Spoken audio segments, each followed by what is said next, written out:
There is a teaching in the Jewish mystical tradition that has been passed down quietly, carefully, almost in a whisper, from teacher to student for over 1,000 years.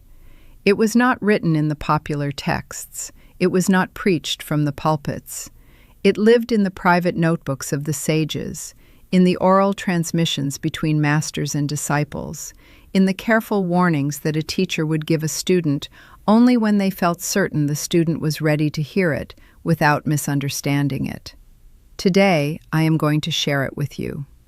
And I need you to hear it in the spirit in which it was originally given, not as superstition, not as folk magic, not as something primitive that we have outgrown, but as a precise and ancient map of how energy moves through a human life, and why some people, despite doing everything right, find themselves unable to escape a cycle of financial depletion that seems to have no obvious cause. There are 5 things the tradition teaches you must never lend.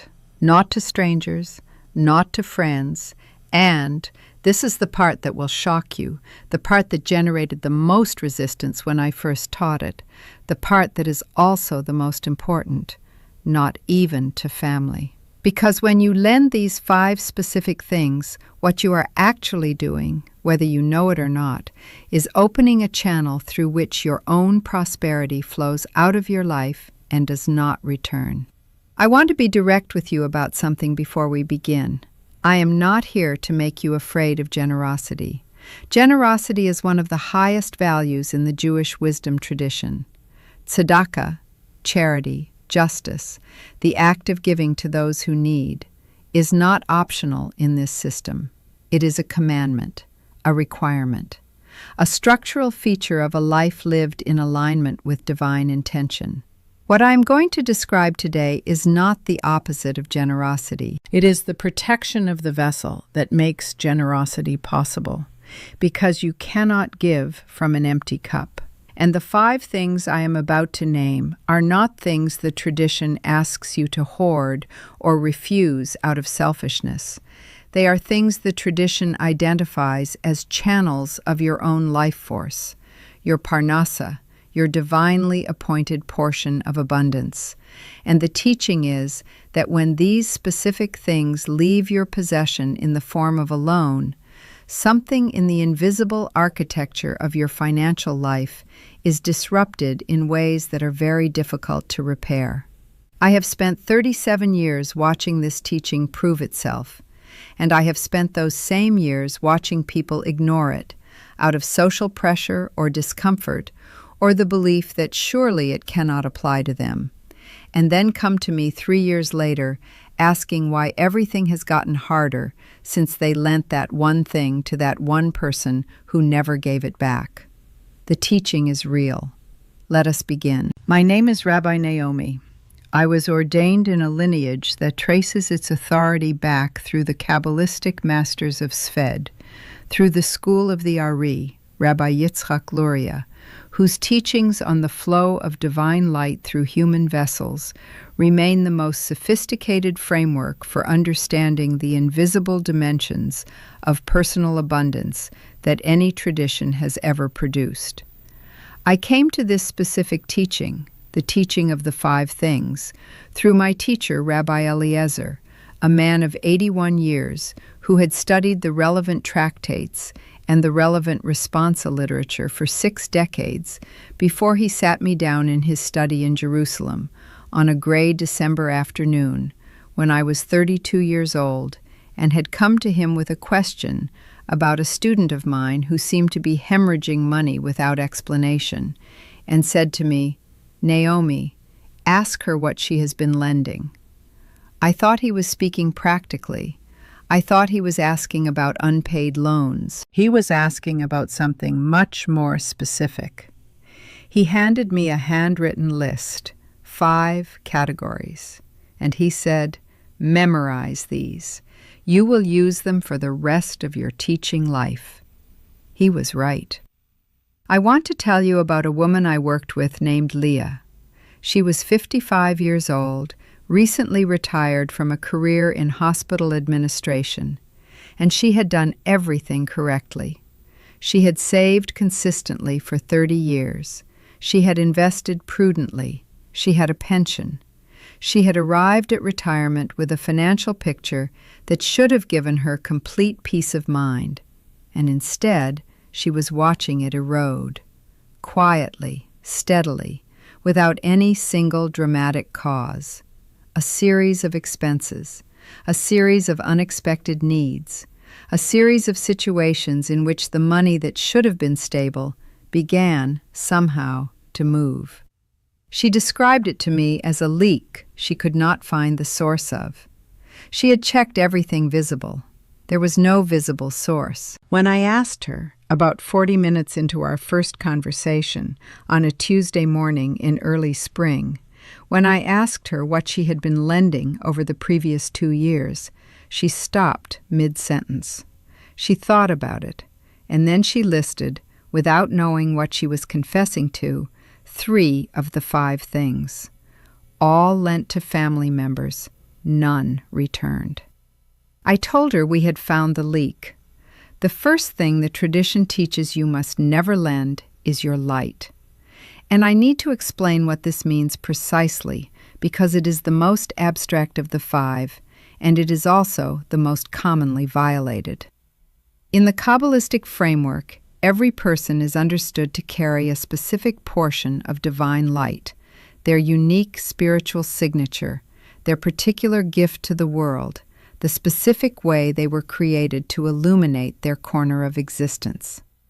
This light expresses itself practically as your creativity, your intellectual energy, your distinctive way of seeing and solving and creating. When you lend your light, when you do the creative or intellectual work that belongs to someone else's name and let them present it as their own, when you write what someone else will sign, when you solve the problem that someone else will be credited for solving, when you pour your specific gift into a vessel that is not yours, the tradition teaches that this is not merely an ethical question about credit. It is an energetic transaction with real financial consequences. Your light is the generator of your parnasa. It is the source from which your specific portion of abundance flows. When you give it away under another person's name, you are rerouting the channel. The harvest of your labor flows to a vessel that is not yours, and over time, you feel it.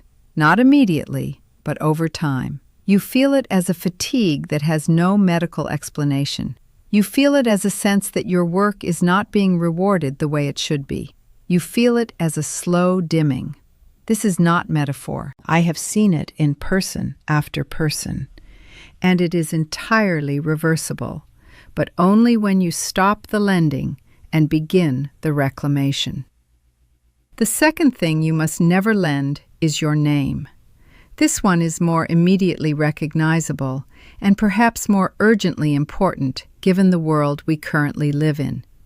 The tradition is unambiguous. Your name carries your soul's signature. When you put your name on something, when you co-sign, when you vouch, when you allow your name to stand as guarantee for another person's financial obligations or character, you are doing something the sages understood as profoundly serious. You are binding your spiritual and material destiny to another person's choices. And the teaching is not simply that this is risky, though it is practically very risky. The teaching is that the binding itself creates a channel through which your abundance can flow toward the obligations of another and not return. The Talmudic and later halachic literature on co-signing and guarantorship is extraordinarily detailed for a reason. The sages spent centuries developing this framework because they had observed, with the precision of people who study human behavior across generations, that name lending is one of the most reliable predictors of financial decline they knew. I have seen people lose everything they spent decades building because they put their name on a loan for a child, a sibling, a beloved friend who they trusted completely, and who then, through no malice but through the unpredictability of human circumstances, could not honor what they promised. Your name is not collateral. It is your identity in the world of material reality. Guard it with the same care you would guard your actual life, because in the deepest sense, that is exactly what it is. The third thing the tradition identifies is your salt. Now I am aware that this one will produce the most skepticism, and I want to address that skepticism directly. Salt in the ancient world was not a condiment. It was currency. It was preservation. It was the substance that kept food, and therefore life, from decay. The Roman soldiers were partially paid in salt. The English word salary comes from the Latin salarium, which derives from salt. When the sages taught about lending salt, they were not speaking about a shaker on a table. They were speaking about the preserving principle, the thing in your financial life that keeps what you have from deteriorating. In the modern context, this teaching translates to the principle of your financial reserve, your emergency fund, the core of savings that sits beneath your regular financial life as a buffer against dissolution. The tradition teaches that this reserve must not be lent, not loaned, not borrowed against, not touched for another person's emergency, however real and urgent that emergency appears, not even for family. Because the moment that reserve is gone, the moment the preserving principle is removed from your financial life, the process of slow deterioration that salt was designed to prevent begins, and stopping it is far harder than keeping the salt in place in the first instance. When Leah described to me the loan she had made from her retirement savings to cover a family member's debt, a loan made with a full and loving heart, a loan she expected to be repaid within a year, a loan that had not been repaid in 3 years, I knew that we had found one of the largest holes in her vessel. Restoring the reserve, even partially, was one of the first practical steps of her recovery work. It took 14 months. The difference in her sense of financial safety was measurable from the first month. The fourth thing is your oil. Again, the ancient world speaks in physical metaphors that carry precise spiritual content. Oil in the tradition is the substance of anointing, of ceremony, of the light of the menorah. It is the thing that makes the lamp burn. It represents, in the context of personal abundance, your momentum, your forward energy, the accumulated velocity of your work and your reputation and your relationships and your trajectory in the world. When you lend your momentum to someone else, when you spend your energy pushing another person's project forward at the expense of your own, when you use your relationships and your reputation to open doors for someone else while your own doors go untended, when you allow another person's urgency to consistently displace your own building, you are lending your oil. And just as a lamp that gives away its oil goes dark, a life that consistently gives away its momentum slows and then stops, and then finds itself wondering how it lost the direction it once had. This is not a teaching against helping others. It is a teaching about the sequence of investment. Your oil belongs first in your own lamp. When your lamp is burning brightly, the light that spills from it will illuminate others without dimming you. But if you pour your oil directly into another person's vessel before your own lamp is secured, you end up in the dark alongside them. The fifth thing, and I have saved this one for last because it is the most intimate, the most surprising, and the one that meets the most resistance, is your peace, your shalom. The internal state of settledness, of alignment, of the deep okayness that the tradition calls shlemut, wholeness. When you allow another person to regularly occupy your inner peace with their chaos, their demands, their crises, their financial instability, their emotional turbulence, when you become the repository for another person's unresolved disorder at the expense of your own inner settledness, you are lending something that is extraordinarily difficult to recover. Because inner peace is not merely a pleasant feeling, it is the ground from which clear decisions grow. It is the soil in which sound financial judgment is rooted. A person who is chronically destabilized by another person's chaos makes worse decisions, sees fewer opportunities, acts from fear rather than from clarity, accepts less than they are worth because they are too depleted to negotiate for what they deserve. I have seen this, the lending of peace to a chronically disruptive family member or friend, produce financial consequences as serious as any of the other four. Because every decision you make about money is made from inside your inner state. And if your inner state has been borrowed out and not returned, the decisions that follow will reflect that depletion. Now I need to tell you something that is more important than the list itself. Because when people hear these 5 things for the first time, the response I see most often is guilt. They think of the specific person to whom they have lent one of these things. They feel the weight of the obligation they feel toward that person. And they wonder whether the teaching is asking them to become someone cold, someone closed, someone who puts financial protection above human love. It is not. This teaching is asking you to protect the source of your own generosity. Because a person who has given away their light, their name, their salt, their oil, and their peace cannot help anyone. They are empty. They are depleted. They are the person who is now coming to someone else for help, having given away everything that would have allowed them to sustain not only themselves, but everyone they love. Protecting these 5 things is not selfishness. It is stewardship. And stewardship, the responsible tending of what you have been given, is one of the highest callings the tradition recognizes. If you recognized your situation in any of the 5 things I have described today, I want you to know that the reversal is possible. It is not fast, it is not simple, but it is completely possible.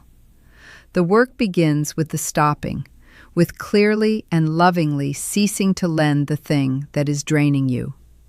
And then it continues with the reclamation practices that the tradition provides for each of the 5 categories. Those practices, the specific inner and outer work for reclaiming your light, your name, your salt, your oil, and your peace, are laid out in full in the program I have built called the Prosperity Letters. You will find the link in the description beneath this video. Every one of the 5 things I described today has a corresponding repair practice in that program. None of them are overnight. All of them work. What tends to follow across 3 to 6 months of consistent application is a financial life that begins to feel, for the first time in a long time, like it is moving in the right direction instead of leaking in every direction at once. Leave a comment below and tell me which of the 5 things you recognized in your own life: the light, the name, the salt, the oil, or the peace. Just name the one that hit the deepest.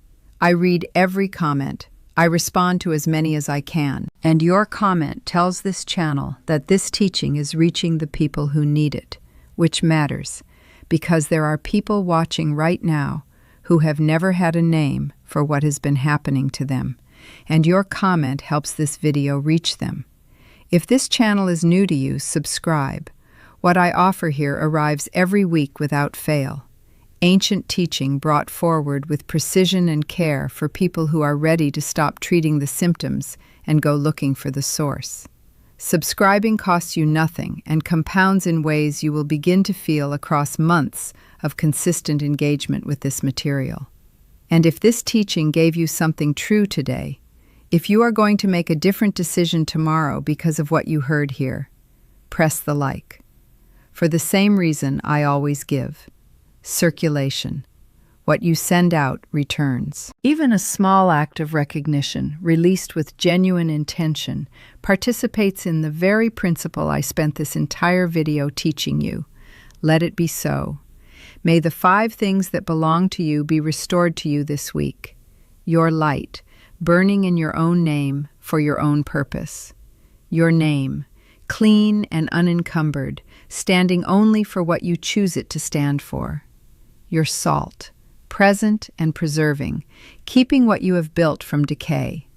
Your oil, fueling your own momentum, your own direction, your own becoming. And your peace, deep, wide, unborrowable, yours. May you guard these things with love and with wisdom. May the channel of your abundance, once it is no longer leaking in 5 directions, begin to fill. It was always meant to fill. The tradition has known that since before you were born, and now, finally, so do you. I want to add something before you close this video. Because I have taught this material long enough to know what will happen in the next 24 hours for some of you, you will think of someone specific, a family member, a close friend, someone you love deeply, and you will feel the tension between what I have just taught and what you feel is owed to that person by virtue of your relationship. I understand that tension. I have lived inside it myself, and I want to offer you this, not as a resolution, because the tension is real and it deserves to be respected rather than dissolved too quickly, but as a reframe. The question is not whether you love this person. You do. The question is whether your depletion serves them, whether your emptiness makes you more capable of being present to them, more capable of genuine help, more capable of the sustained support that people we love sometimes require across months and years. It does not. Your depletion serves no one. Your poverty, whether material or energetic or spiritual, is not a proof of love. It is a failure of stewardship.